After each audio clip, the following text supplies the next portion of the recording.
senang belajar, kemudian ada disiplin positif, kemudian nilai-nilai kebajikan, kemudian kebutuhan dasar manusia, kemudian motivasi perilaku manusia, posisi kontrol guru, keyakinan kelas, serta segitiga restitusi. Kemudian nanti dari bagian-bagian konsep inti ini akan kita pelajari bersama-sama. Kemudian nanti juga saya akan menyajikan contoh kasus dari penerapan segitiga restitusi. Baik Bapak Ibu, untuk selanjutnya pembelajaran dengan paradigma baru. Di sini pembelajaran dengan paradigma baru merupakan pembelajaran yang dirancang berdasarkan prinsip pembelajaran berdiferensiasi, sehingga peserta didik belajar sesuai kebutuhan berdasarkan tahap perkembangan sesuai teori psikologi modern untuk mewujudkan profil pelajar Pancasila. Jadi tujuan dari kita menyajikan pembelajaran yang aktif berpusat pada peserta didik serta sesuai dengan kebutuhan peserta didik tidak lain tidak bukan kita mengarah pada profil pelajar Pancasila, di mana kita mengharapkan nanti hasilnya anak-anak kita itu mempunyai karakter yang arahnya ke profil pelajar Pancasila, yaitu mempunyai karakter yang berbudi pekerti luhur. Itu ya Bapak Ibu. Kemudian untuk selanjutnya mengubah paradigma stimulus respon ke pendekatan kontrol. Kalau kita mendengar paradigma stimulus respon, kita pasti akan mengingat ketika kita masih kuliah di Bapak Ibu, kita mempelajari tentang teori behavioristik ya. Nah itu setelah kita mengubah kurikulum menjadi kurikulum merdeka, kita mengarah ke teori kontrol. Yang tadinya stimulus respon, kita mengarah ke perubahan yaitu teori kontrol. Sebenarnya arahnya sama, membuat siswa lebih baik, tapi untuk stimulusnya atau realitinya atau teorinya yang agak sedikit dibelokkan menjadi supaya lebih baik lagi. Yang stimulus respon dulu ya, kita belajar tentang realitas atau kebutuhan kita sama. Kita jangan dulu memandang peserta didik kita itu mempunyai kebutuhan yang sama. Tetapi semakin kesini sudah kita pelajari, kita ubah dengan realita atau kebutuhan kita berbeda. Ternyata semua siswa itu berapa banyaknya peserta didik kita itu ternyata mereka mempunyai kebutuhan yang berbeda-beda. Itu.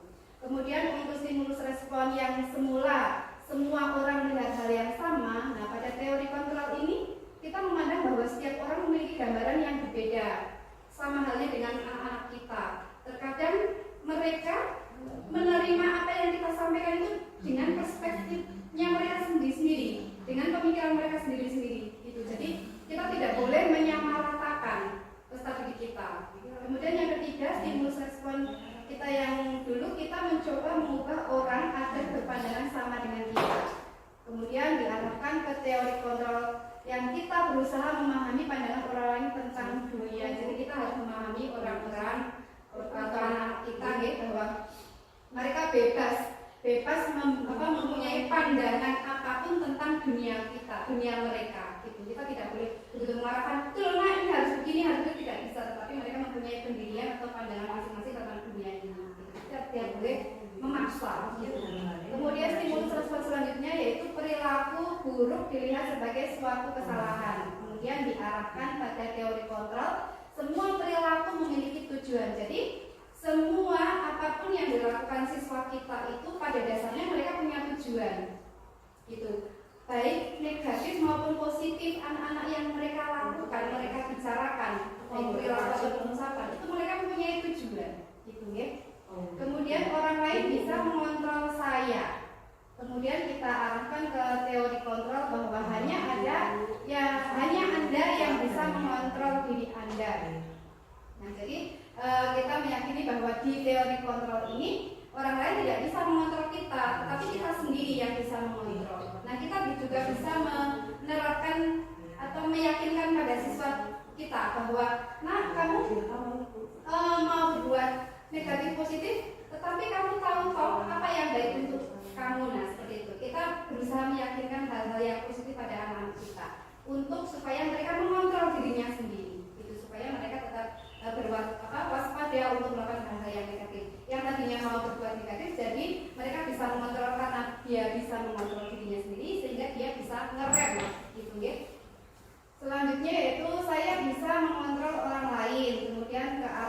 teori kontrolnya, Anda tidak bisa mengontrol orang lain. Nah, ini sama dengan hal yang tadi, kita tidak bisa dikontrol orang lain, tetapi sebaliknya kita juga tidak bisa mengontrol orang lain.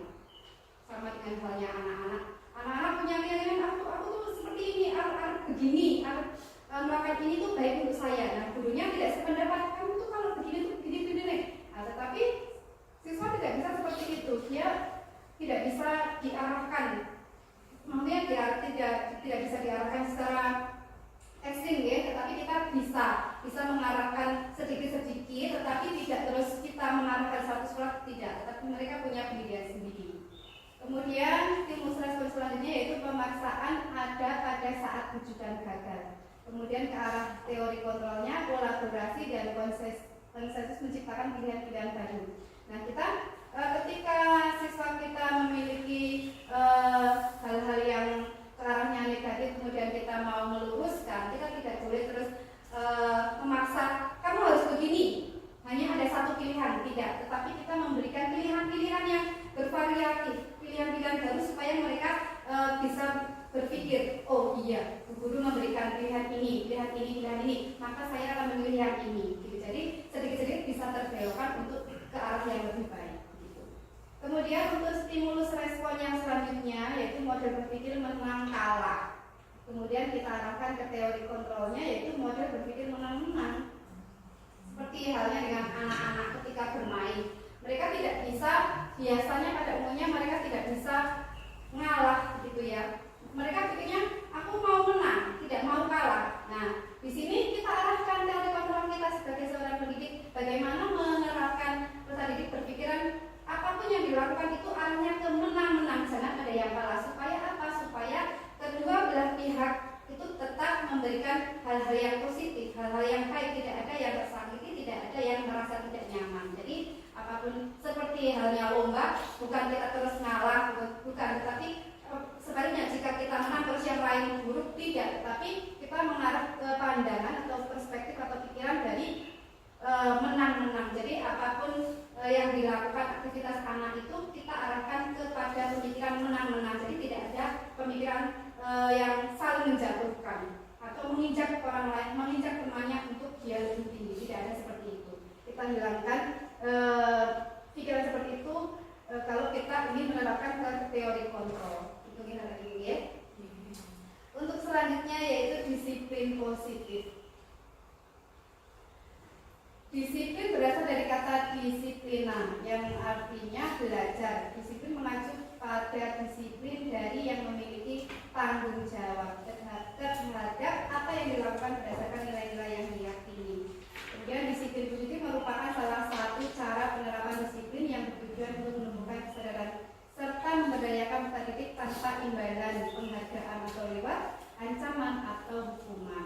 Kemudian sebagai pendidik bertujuan kita adalah menciptakan peserta didik yang memiliki disiplin diri sehingga mereka berperilaku mengacu pada nilai-nilai kebajikan universal dan memiliki motivasi intrinsik dalam perubahan perilaku ke arah yang lebih baik. Nah, ini yang motivasi intrinsik ini yang memang perlu kita usahakan di Bapak Ibu. Kita tidak menerapkan peserta didik untuk melakukan sesuatu karena imbalan atau reward, atau mereka melakukan sesuatu karena ancaman atau hukuman. Nah, kita sedikit-sedikit menghilangkan itu karena di kurikulum Merdeka ini tidak ada istilah atau kata-kata hukuman di kelas kita di sekolah. Itu tidak ada kata-kata hukuman atau ancaman, itu sebenarnya sudah tidak ada, dihilangkan. Tetapi dengan kata konsekuensi itu adalah memang tidak jauh berbeda, tapi berbeda dengan hukuman. Kalau konsekuensi itu lebih ke arah lebih terencana, kemudian lebih ke tidak memberikan ketidaknyamanan, tetapi cenderung ke arah mendisiplinkan gitu. Yang berhubungan dengan apa yang dia lakukan, apa yang dia salah, apa yang tidak sesuai dengan dirinya itu. Jadi konsekuensi itu yang ke arah yang benar-benar, misalnya dia terlambat, kita tanya apa yang menyebabkan kamu terlambat. Misalnya bangun pagi, bangun kesiangan terus tidak waktu cukupnya, waktunya tidak cukup untuk mandi, untuk makan, untuk siap-siap, kemudian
hatinya sendiri atau pikirannya. Untuk selanjutnya Bapak Ibu ada nilai-nilai kebajikan, nilai-nilai yang disepakati bersama lepas dari suku bangsa, agama, bahasa maupun latar belakangnya. Nah di sini ada 3 teori yaitu ada profil pelajar Pancasila, kita sudah paham sekali ya, yang isinya beriman dan bertakwa pada Tuhan Yang Maha Esa dan berakhlak mulia, berkebinekaan global, gotong royong, mandiri, kreatif dan bernalar kritis. Kemudian ada Ibu Primary Years Program atau PYP, toleransi, rasa hormat, integritas, mandiri, menghargai, antusias, empati, keingintahuan, kreativitas, kerjasama, percaya diri dan komitmen. Kemudian ada nilai kebajikan keterampilan hidup atau life skill, ada percaya diri, lurus hati, pendengar yang aktif, tidak merendahkan orang lain dan memberikan yang terbaik dari diri. Nah ini nilai-nilai kebajikan ini diharapkan ada pada jiwa anak-anak kita. Dari ketiga poin dari profil pelajar Pancasila ataupun PYP ataupun keterampilan hidup atau life skill ini diharapkan sedikit-sedikit masuk ke dalam anak-anak kita, entah itu kita masukkan dalam proses pembelajaran maupun dalam kegiatan sehari-hari di sekolah. Gitu. Oke Bapak Ibu, supaya tidak bosan mari kita breaking dulu ya. Coba boleh berdiri Bapak Ibu. Kita breaking. Ini judul nadanya menggunakan nada pelangi-pelangi ya. Kemudian nanti diganti dengan kalimat tangannya ke kanan digerak-gerakkan dengan gerakan ya. Yuk, kita coba dulu ya. 1, 2, 3. Tangannya ke kanan digerak-gerakkan. Tangannya ke kiri digerak-gerakkan. Tangannya ke depan digerak-gerakkan. Tangannya disilang, jempol digoyang. Ya. Sekali lagi ya Bapak Ibu ya. Ya. Yuk, tangannya ke kanan digerak-gerakkan. Tangannya ke kiri digerak-gerakkan. Tangannya ke depan digerak-gerakkan. Tangannya disilang, jempol digoyang. Terima kasih.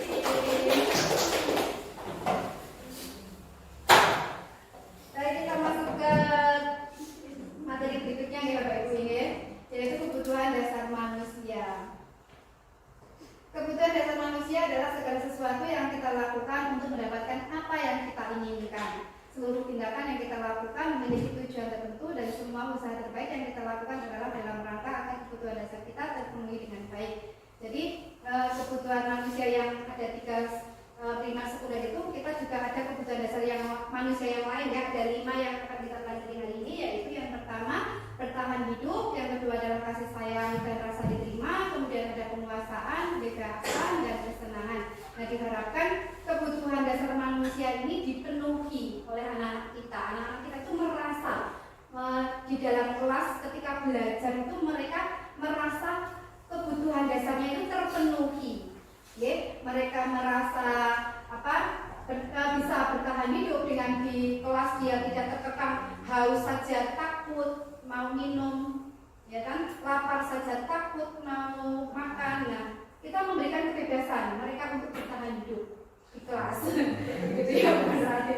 Ya, tetapi kita memberikan kebebasan untuk mereka kalau haus silakan nak minum tidak apa-apa, asalkan nanti tutupnya yang kencang biar tidak tumpah. Kita tetap mengarahkan ke hal-hal yang positif supaya untuk mengantisipasi hal-hal yang tidak kita inginkan.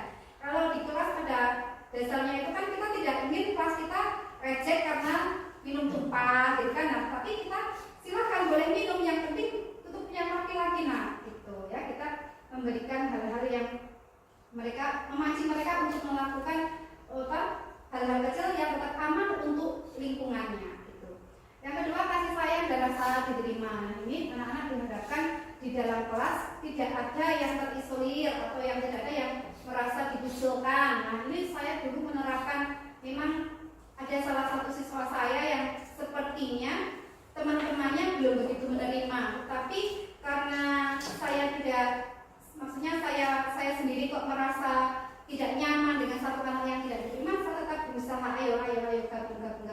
akhirnya bisa juga. Nah, ini supaya anak tersebut tetap nyaman di kelas, kemudian merasa aman, dipedulikan. Nah, okay. Kemudian yang ketiga adalah penguasaan harga diri, keinginan untuk dianggap pemimpin, bergerak diakui, didengar. Nah, ini di dalam kelas kita pun kita wajib memberikan kesempatan kepada peserta didik kita, dia merasa berkuasa atas dirinya sendiri. Bukan berarti dia berkuasa dengan orang lain di kelasnya, bukan, tapi paling tidak dia berkuasa atas dirinya sendiri. Dia merasa harga dirinya terpenuhi, kemudian keinginan untuk dianggap. Misalnya apa hal-hal kecil yang bisa kita lakukan di dalam kelas. Contoh kecil saja, kita jika mau belajar atau sesudah belajar, saya dulu sudah menerapkan untuk pemimpin kelas, pemimpin doa gitu ya. Tidak hanya satu orang saja, memang ada di situ ada ketua kelas, tapi untuk memimpin doa saya menerapkan ke absen, urutan, gantian terus. Jadi mereka merasa suatu hari dia akan jadi pemimpin untuk teman-temannya. Dia merasa senang, merasa bangga dengan dirinya sendiri gitu. Kemudian ada freedom atau kebebasan, yaitu mandiri, memiliki pilihan, mencoba hal baru, mampu mengendalikan arah dirinya. Nah, ini tadi juga diharapkan kita di kelas tidak boleh mengekang. Artinya mengekang itu kita mencetak kelas yang kita inginkan. Pokoknya anteng, ora iso, ojo ribut, jangan bersuara. Kita diharapkan meminimalisir hal tersebut. Memang terkadang kita di kelas kita itu ribut aktif, tapi nanti dampaknya mengganggu kelas lain gitu. Tetapi kita juga tidak boleh mengekang terlalu lama. Kamu harus diam, kamu harus rapi, hal itu tidak boleh. Di kurikulum mereka diharapkan siswa ributnya itu ribut aktif begitu ya. Kemudian yang terakhir yaitu kesenangan. Di dalam kelas diharapkan bisa bermain, humor, atau itu berkreasi. Orang ketemu satu kali, dua kali di dalam kelas, anak-anak merasa fresh karena ada sesuatu yang membuat mereka gembira, yang membuat mereka itu semangat belajarnya itu setelah belajar timbul lagi gitu, dengan cara breaking atau gurunya melucu dengan hal-hal kata-kata yang sedikit menarik siswa gitu loh. Iya, siswa biasanya siswa itu melihat gurunya senyum saja mereka sudah senang gitu. Jadi kita berusaha membuat mereka nyaman dengan permainan-permainan, dan alhamdulillah di sekolah kita sudah ada program permainan tradisional. Nah, itu juga salah satu program kita yang mengarah ke 5 kebutuhan dasar manusia ini. Itu ya Bapak Ibu. Untuk selanjutnya yaitu motivasi perilaku manusia. Nah, ini tadi sudah sedikit disinggung bahwa motivasi perilaku manusia itu yang pertama itu untuk menghindari ketidaknyamanan atau hukuman. Nah, biasanya ini anak-anak tuh misalnya paling sederhana mau piket, aku mau piket mau nggak didenda. Nah, itu ini masuk ke kategori untuk menghindari ketidaknyamanan atau hukuman. Kemudian untuk mendapatkan imbalan atau penghargaan orang lain, misalnya dia melakukan sesuatu supaya dipuji orang, misalnya supaya diberi hadiah dari apa yang dia inginkan. Nah, itu juga termasuk karena ingin imbalan atau penghargaan dari orang lain.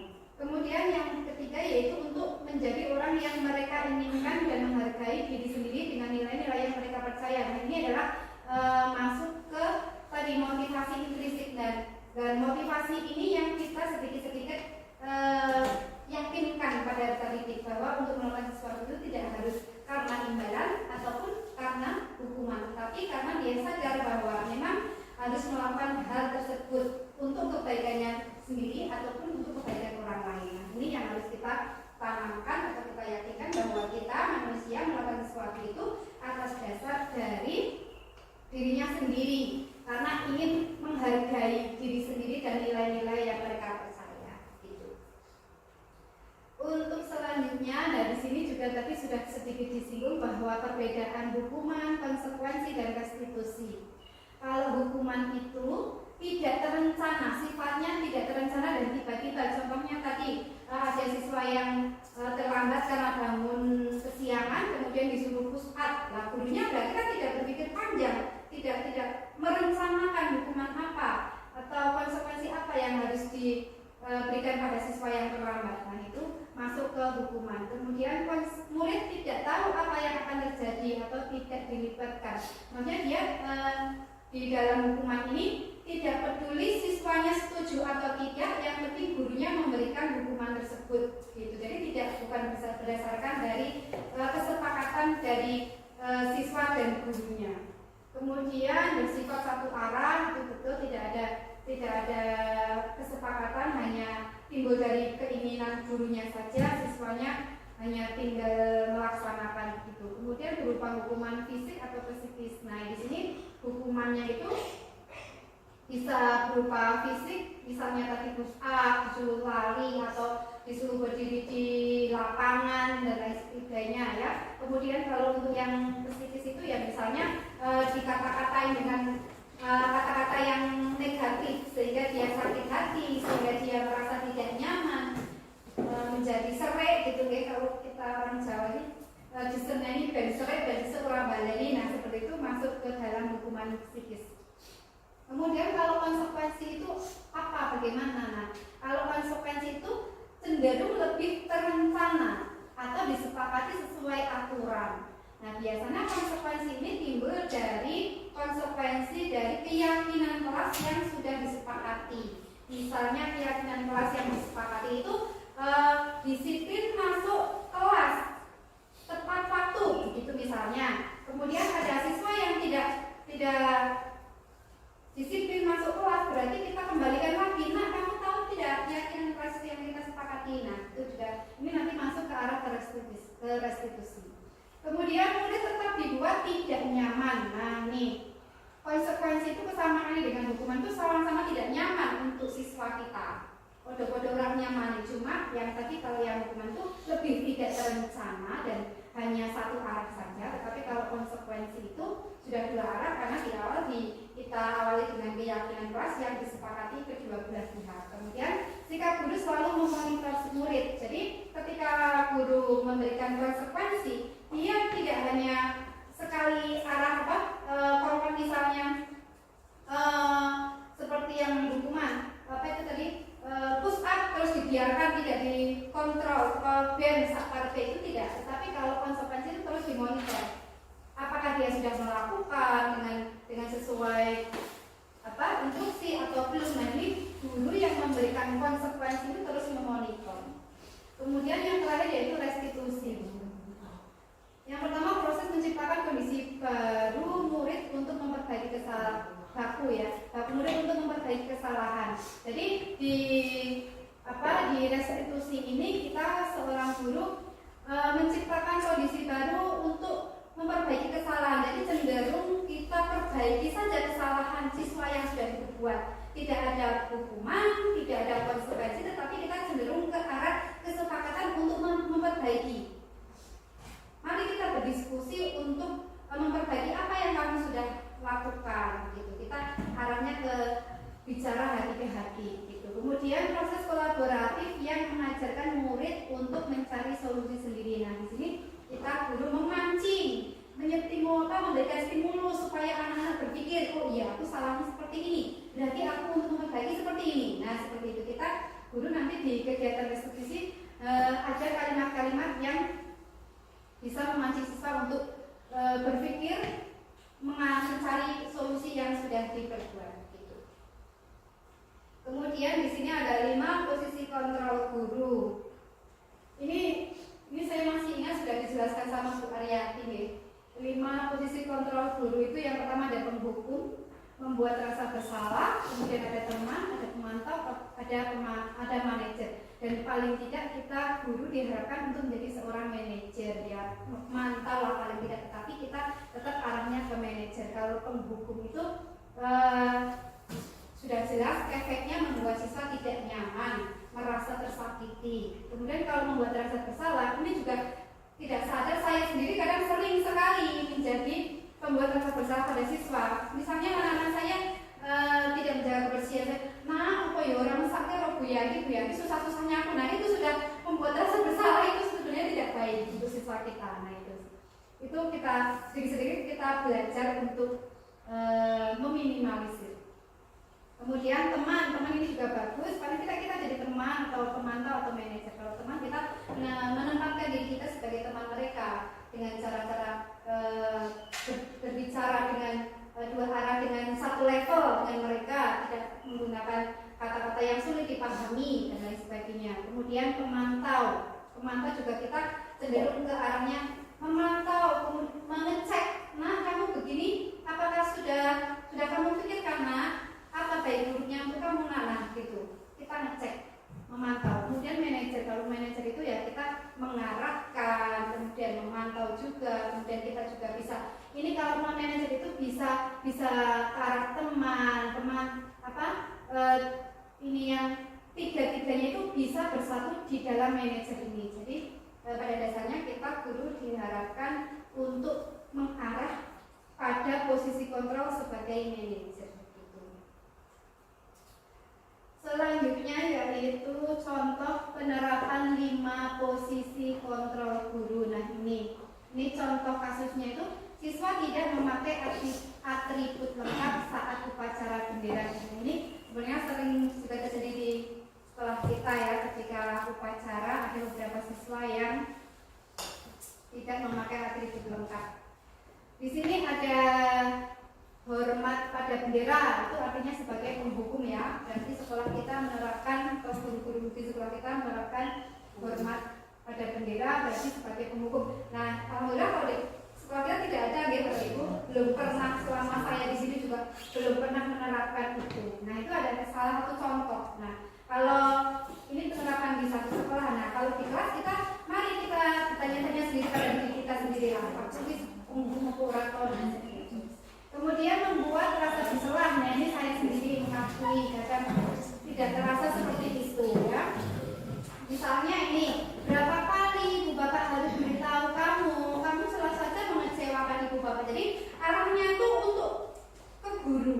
Kalau guru pembuat merasa bersalah itu arahnya itu ke gurunya. Misalnya tidak kasihan pada guru. Nah ini kamu kok selalu mengecewakan ibu. Nah itu adalah posisi kontrol yang membuat rasa bersalah. Kalau yang teman, ini contohnya, ayo dong kita ikuti aturan sekolah, tolong bantu ibu bapak ya sekali ini. Ya sudah, tidak apa-apa, lain kali jangan sampai berbuat seperti ini lagi ya. Jadi kita mengarah pada obrolan yang ringan, tetapi menerapkan siswa untuk ke arah yang lebih baik, begitu. Kemudian kalau yang memantau, ini contohnya, kamu sudah melanggar peraturan sekolah, kamu tahu konsekuensinya. Nah ini, jadi bedanya jelas sekali ya antara pemantau dan teman. Kalimatnya saja sudah beda, kata-kata yang dikeluarkan sudah berbeda. Kalau yang teman itu lebih komunikatif sama siswa, tapi kalau ini cenderung ke ngatur ke arah koyo dikte gitu ya. Setelah upacara kamu beli atributnya ke koperasi dan jangan diulang lagi ya. Nah seperti itu contoh sebagai posisi guru sebagai pemantau. Kemudian kalau yang terakhir dan kita arahnya ke manajer, yaitu contohnya ini, apakah kamu tahu kesalahanmu? Kira-kira bagaimana kamu memperbaiki kesalahanmu? Nah ini adalah kalimat yang membuat siswa berpikir kritis untuk memperbaiki kesalahannya. Nah kita diharapkan ini sebagai manajer gitu ya. Nah mari kita analisis Bapak Ibu, gimanakah posisi kontrol kita. Ini saya kecewa sekali dengan kamu. Berarti itu sebagai apa? Nah, ya betul. Sebagai rasa bersalah. Nah ini kamu tidak pernah benar melakukannya. Mengejas bahwa dia tidak pernah menghukum, bisa karena ke arahnya ke psikis, hukum psikis bukan fisik ya. Betul. Ya, dengan kata-kata menyakiti. Apa rencanamu untuk menyelesaikan masalah? Nah, kali ini manajer ya. Selanjutnya, ayolah lakukan demi Bapak Ibu ya, teman. Ya, bahasanya lebih komunikatif dengan siswa. Kamu tidak pernah mendapat nilai jika tidak mengerjakan tugas. Pemantau. Nah, untuk selanjutnya Bapak Ibu, keyakinan kelas. Mengapa keyakinan kelas? Mengapa bukan peraturan kelas? Nah, sudah jelas nih kalau peraturan kelas itu biasanya dibuat dari satu pihak saja, yaitu guru ya biasanya. Tetapi kalau keyakinan kelas itu disusun, dibentuk dari dua belah pihak atau bahkan semuanya dari warga dari kelas atau sekolah tersebut. Jadi arahnya itu dari kesepakatan dua arah. Kalau tadi yang peraturan itu cenderung ke satu arah saja dari guru saja, tapi kalau keyakinan itu dari dua arah. Dan setelah mereka membuat atau mengusulkan ide-ide keyakinan apa yang akan mereka lakukan, maka ada sebuah kesepakatan dengan bentuknya apa yang bisa dilihat, bisa dilihat dan bisa diiring sama anak-anak. Misalnya ini hanya kecil saja. Misalnya seperti di kelas saya dulu kelas 3 itu, setelah menyusun keyakinan kelas, tidak lupa, kita jangan sampai lupa memberikan sesuatu yang membuat siswa kita selalu ingat dengan kesepakatan yang dibuat. Contohnya, saya meminta anak-anak untuk sak jempol. Itu artinya mereka memberikan kesepakatan yang terlihat nyata, sehingga jika mereka berbuat kesalahan, kita gampang saja sebagai posisi manajer. Tadi sebagai posisi manajer mudah saja. Kemarin kamu sudah sepakat, coba apa yang akan kamu lakukan dengan kesepakatan yang sudah kamu lakukan. Misalnya seperti itu. Jadi kita akan mempermudah kerja guru gitu. Kesepakatan kelas itu, keyakinan kelas itu intinya itu seperti itu, supaya guru itu lebih mudah mengontrol dari apa yang dilakukan oleh siswa. Gitu. Di sini ada pembentukan keyakinan kelas, sifatnya bersifat abstrak, kemudian berupaya pernyataan yang universal, kemudian juga adalah pernyataan positif. Jadi dalam keyakinan itu tidak ada kata tidak bohong, tidak seperti itu. Tidak ada kata-kata negatif. Bohong itu kan negatif ya. Kita ubah saja dengan kalimat positif, jujur gitu. Jadi jangan sampai salah di dalam keyakinan kelas, kata-kata yang dibuat, kata-kata yang disusun kita jangan sampai dengan hal-hal yang negatif, tapi kita arahkan ke positif.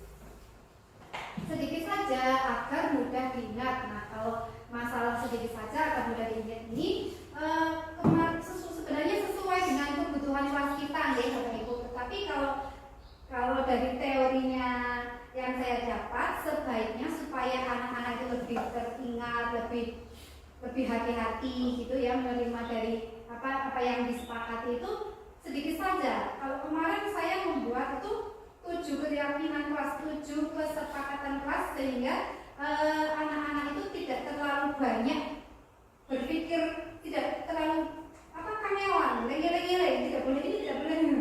Jadi 7 saja sudah cukup. Dan kemarin ternyata pas saya lakukannya sudah, iya ternyata memang kita belajar membuat keyakinan kelas diharapkan tidak perlu banyak-banyak, yang penting 1 poin saja bisa menjelaskan berbagai macam sifat-sifat yang akan kita arah, kita bentuk gitu. Kemudian sedikit sesuai dengan kondisi kelas dan sekolah sehingga mudah diterapkan. Ya, tadi sudah semua warga sekolah atau warga kelas dilibatkan dalam membuat keyakinan kelas. Nah, ini memang sangat penting. Tidak hanya ketika membuat keyakinan kelas saja, tetapi yang paling penting adalah kesepakatannya.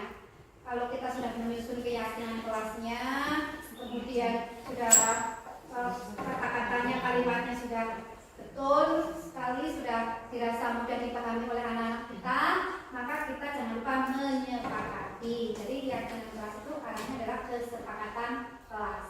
Gitu. Kemudian di sini ada segitiga restitusi, yaitu untuk teori yang mengarah membantu kita untuk mengatasi kasus atau perbuatan-perbuatan siswa yang arahnya negatif, kita arahkan ke positif gitu. Suatu proses dialog yang dijalankan oleh guru akan dapat menghasilkan murid yang mandiri dan bertanggung jawab. Nah, di sini segitiga restitusi ini arahnya seperti itu, dijalankan oleh guru agar dapat menghasilkan murid yang mandiri dan bertanggung jawab. Artinya siswa diajak untuk bertanggung jawab, berpikir bertanggung jawab apa yang sudah dia lakukan, maka apa yang harus kamu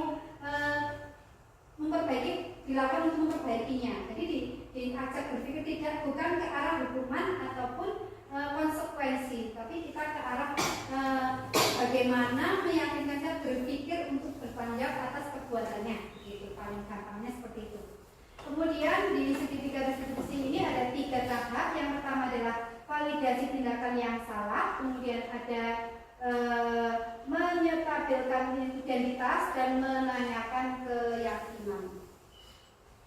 Nah, di sini menstabilkan identitas itu berdasarkan prinsip membuat kesalahan adalah bagian dari proses pembelajaran. Nah, kemudian bagaimana obrolan-obrolan atau kalimat-kalimat yang bisa kita sampaikan pada siswa kita, misalnya dalam tahap menstabilkan identitas ini kita bisa menyampaikan kepada siswa bahwa berbuat salah itu wajar, nah, tidak apa-apa, nah, tidak usah takut, nah seperti itu. Jadi siswanya itu apa yang tadinya juga takut, kita berusaha stabilkan kondisinya, hatinya, jiwanya, pikirannya, kita netralkan dulu, kita stabilkan dulu supaya dia tidak merasa takut, tidak merasa bersalah dan lain sebagainya. Kemudian tidak ada manusia yang sempurna, nah dengan kata-kata seperti itu mereka pasti akan lebih tenang. Yang tadinya emosi, tadinya sudah turun seperti itu.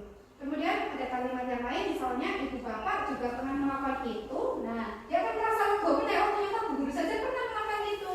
Nah, gitu. Jadi siswanya akan semakin lega lagi, semakin stabil. Gitu.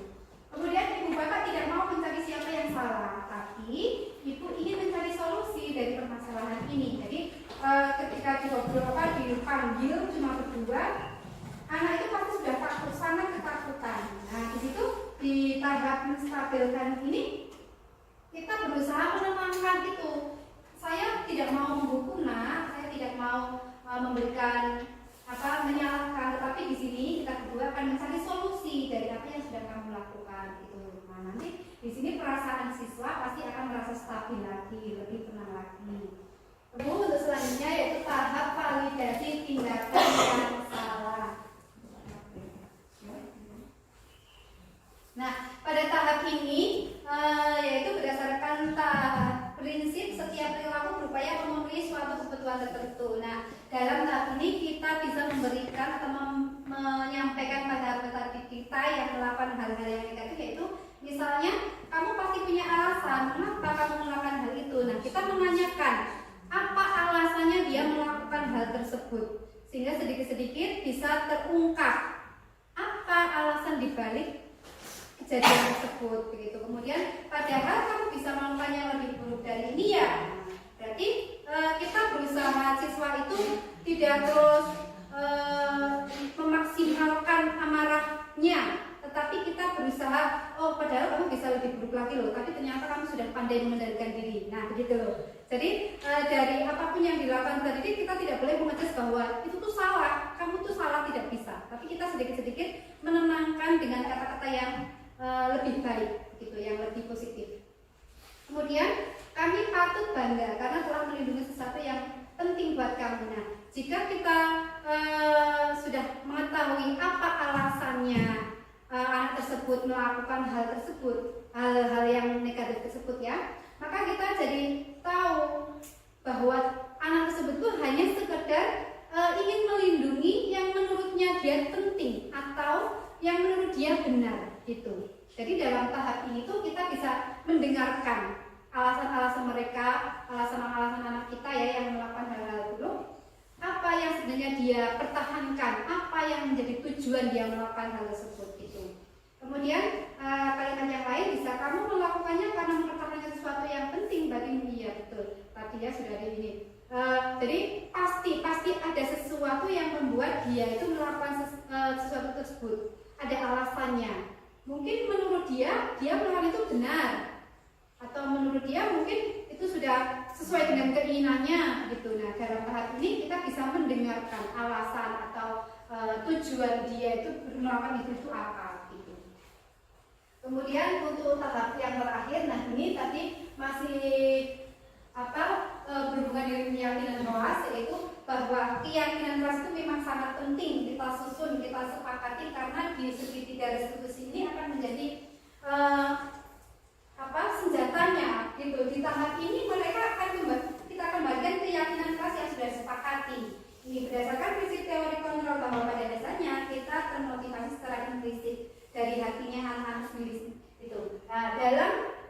saat ini kita bisa menyampaikan apa keyakinan kelas kita. Kita bisa memancing siswa kita untuk menyebutkan keyakinan-keyakinan yang sudah disepakati yang dia ingin itu apa saja. Kemudian nilai-nilai apa yang telah disepakati kita.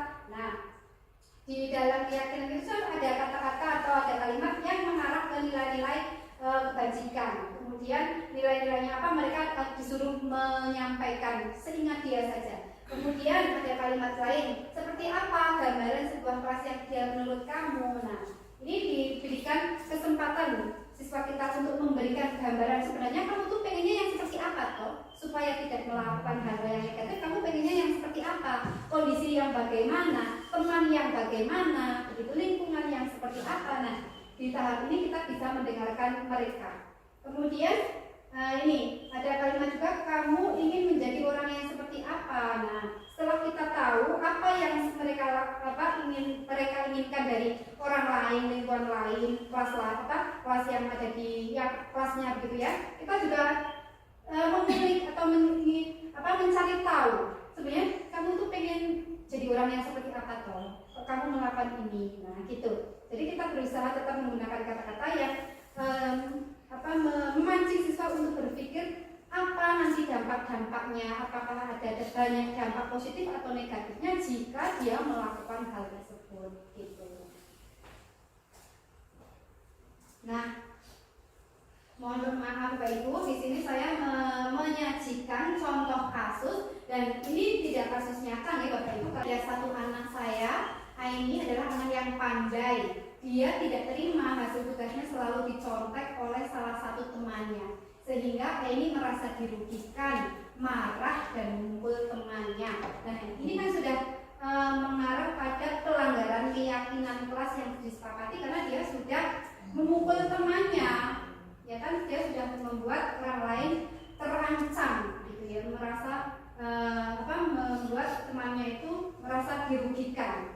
Nah, kita cari tahu bagaimana cara menerapkan segitiga restitusi. Pasti bisa untuk mengatasi hal ini, hal yang ringan. Tetapi kalau anak-anak kita misalnya ya sudah dilakukan dengan segitiga restitusi, sudah konsekuensi, tapi kita tinggalkan yang hukuman ya. Misalnya kita sudah menerapkan konsekuensi sudah, segitiga restitusi sudah. Tapi anak kok belum bisa pertanyaannya ya, misalnya kok anak kok tidak berubah. Nah, itu berarti kita harus menghadirkan pihak-pihak lain. Kita harus melakukan kerjasama, kolaborasi. Misalnya kita harus berkomunikasi dengan kepala sekolah. Jika nanti kepala sekolah sudah dilibatkan kok tidak ada perubahan lagi, nanti sekolah akan berkolaborasi dengan pihak lain. Misalnya kalau dengan ada hubungannya dengan kesehatan siswa, mental siswa kita, berarti ya kita harus bekerja bersama dengan psikolog. Jika ada perubahan dengan yang kriminal kita juga bisa bekerja sama dengan kepolisian dan lain sebagainya. Jadi ketika kita sudah menerapkan restitusi kok tidak mempan, ya kita tetap melakukan hal-hal yang tarafnya lebih tinggi lagi, hal-hal yang melibatkan orang lain, berkolaborasi dengan orang lain. Tapi kita kan dulu berusaha terlebih dahulu, gitu ya. Kita berusaha dari teori-teori yang sudah kita ketahui, teori-teori yang sudah kita dapatkan, kita terapkan dulu ke siswa kita. Jika tidak berhasil, nanti bagaimana solusinya? Ya tetapi kita melibatkan pihak lain, gitu ya Bapak Ibu. Ini hanya contoh Bapak Ibu. Saya sudah membuat video.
berdiskusi untuk mencari tahu apa yang sudah dia lakukan dan menurut dia bagaimana apa yang dia lakukan itu salah atau tidak, kemudian melanggar keyakinan apa tidak. Setelah itu kita baru mencari solusi dari perbuatannya itu bagaimana, kemudian kita memfasilitasi.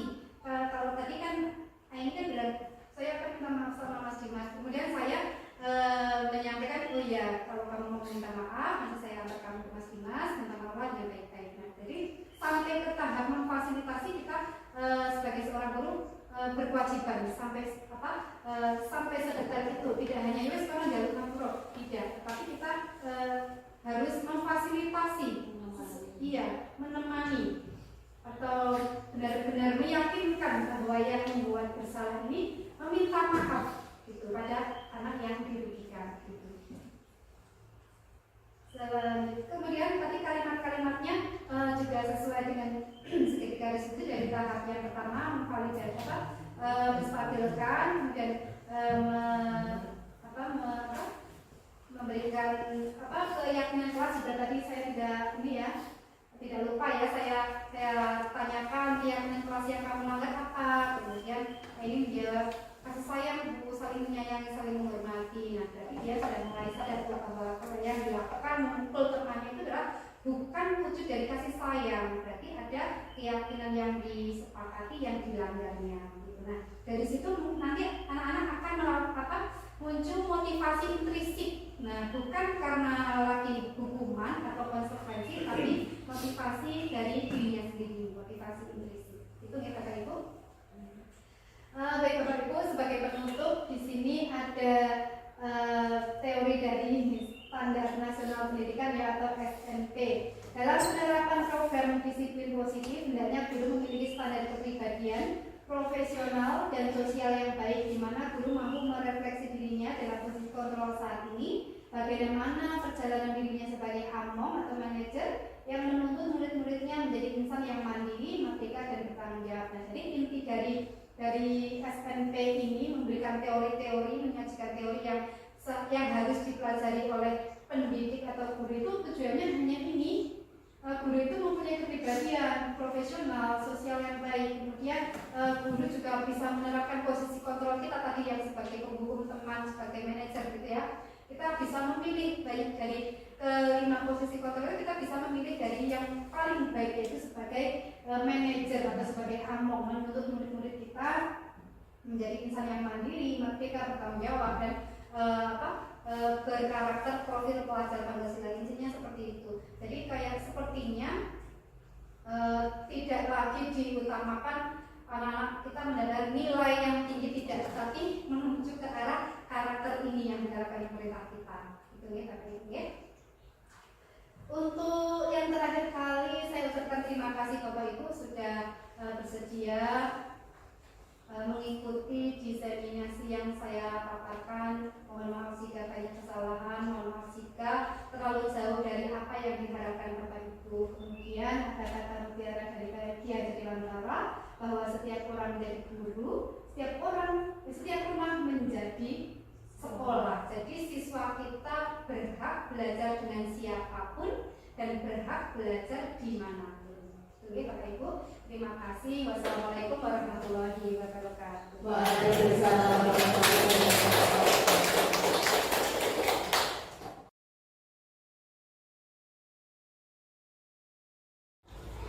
Baiklah anak-anak, untuk pertama kali kita melaksanakan pembelajaran di tahun pelajaran 2023-2024 ini, kita akan membuat keyakinan kelas. Tahu keyakinan kelas anak-anak? Tahu. Keyakinan kelas itu hampir mirip seperti dengan peraturan kelas ya. Jadi nanti anak-anak akan mematuhi atau melaksanakan keyakinan kelas yang sudah disepakati.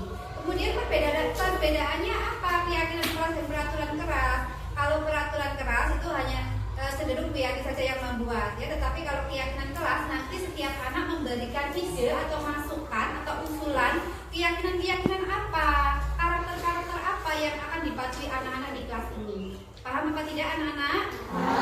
Oke, langsung saja silakan anak-anak memberikan usulan atau ide atau pendapat keyakinan kelas apa yang kira-kira akan diterapkan di kelas 5 ini? Silahkan Bu Yani kasih waktu 5 menit untuk memberikan usulan keyakinan kelas yang akan diterapkan di kelas kita. Silahkan.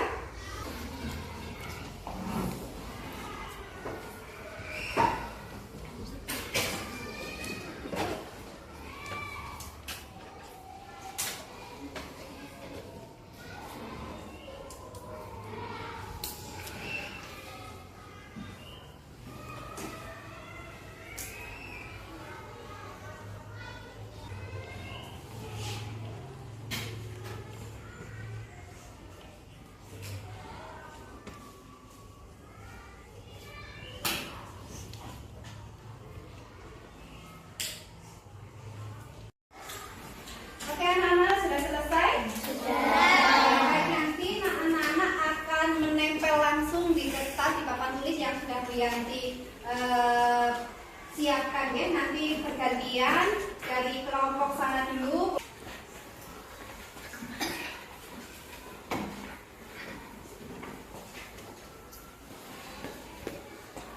Selanjutnya kelompok Mbak Amira bisa lebih di atasnya ya,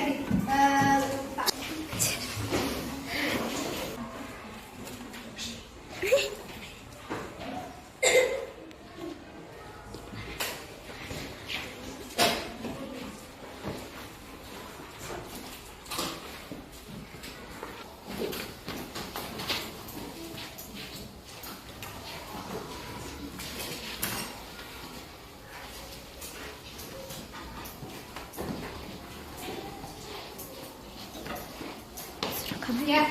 Tepuk tangan untuk kita semua. Terima kasih.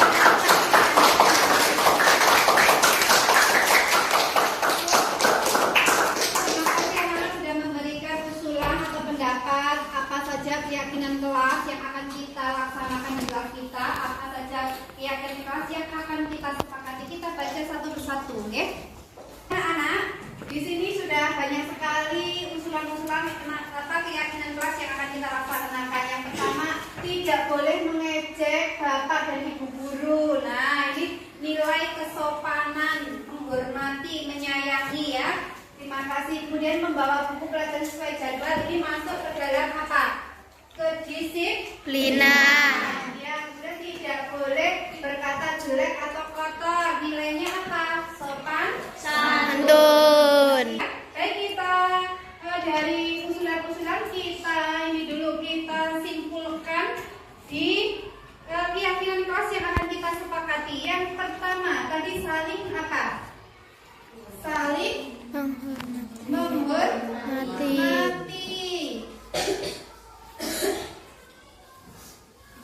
Kemudian apa tadi yang tidak membuli? Berarti saling apa? Saling menghargai. Saling menyayangi. Tadi Bu Yanti membaca ada yang tidak boleh membuang sampah sembarangan. Berarti kita harus menjaga apa? Kebersihan. Menjaga kebersihan. Kemudian tadi Bu Yanti juga membaca juga ada yang tidak boleh berisik atau mengganggu ketika pelajaran. Berarti harus apa itu namanya? Disiplin.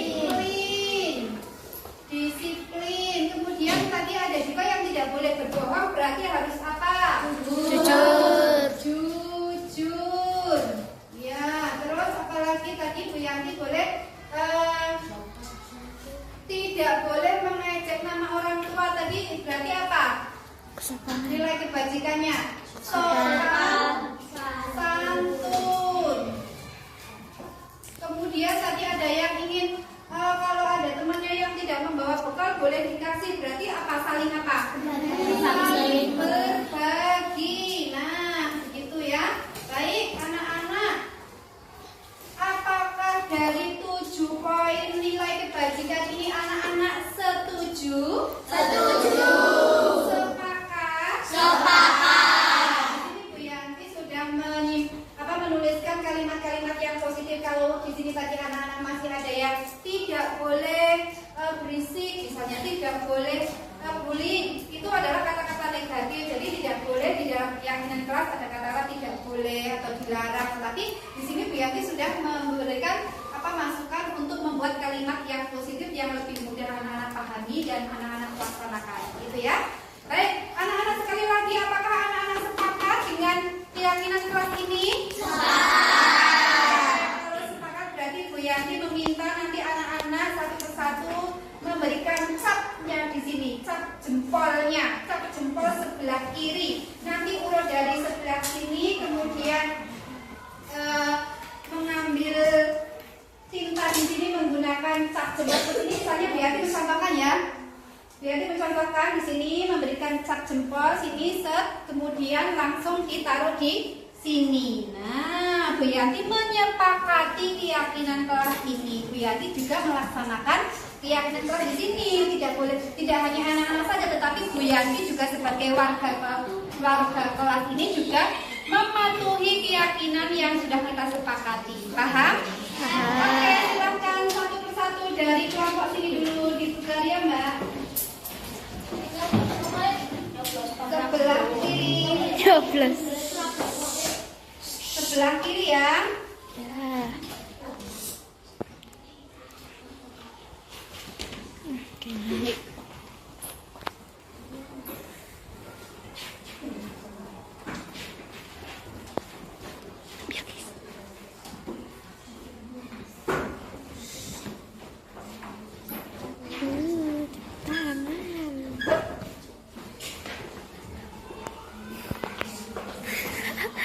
Ya, dilanjutkan kelompoknya Mas Bagas.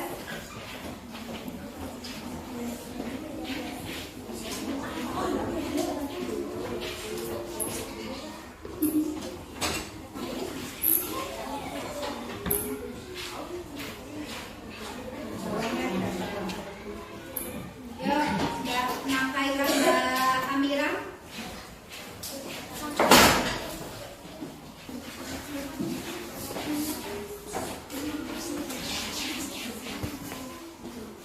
Baik anak-anak, kita tadi sudah menyusun kesepakatan kelas, kemudian sudah mengecap, itu artinya anak-anak harus bertanggung jawab dengan keyakinan yang sudah kita sepakati ya. Supaya apa? Supaya kelas kita disiplin, kondusif, kemudian anak-anak bisa belajar dengan nyaman, tidak ada yang merasa terancam, belajarnya dengan senang ya, hatinya senang, bahagia dan lain sebagainya ya.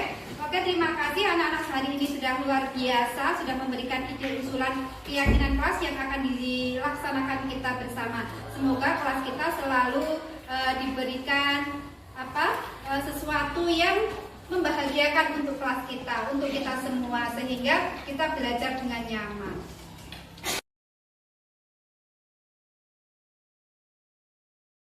Assalamualaikum warahmatullahi wabarakatuh.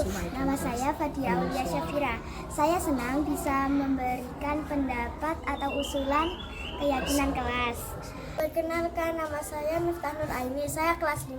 Saya senang sekali bisa memberikan pendapat untuk kelas. Assalamualaikum warahmatullahi wabarakatuh. Perkenalkan, nama saya Muhammad Andika Pratama.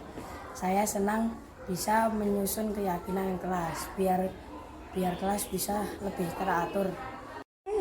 Assalamualaikum warahmatullahi wabarakatuh. Perkenalkan, nama saya Azam Alwali dari kelas 5. Saya senang sekali memberikan ide di kelas 5 supaya lebih nyaman. Terima kasih. Assalamualaikum warahmatullahi wabarakatuh.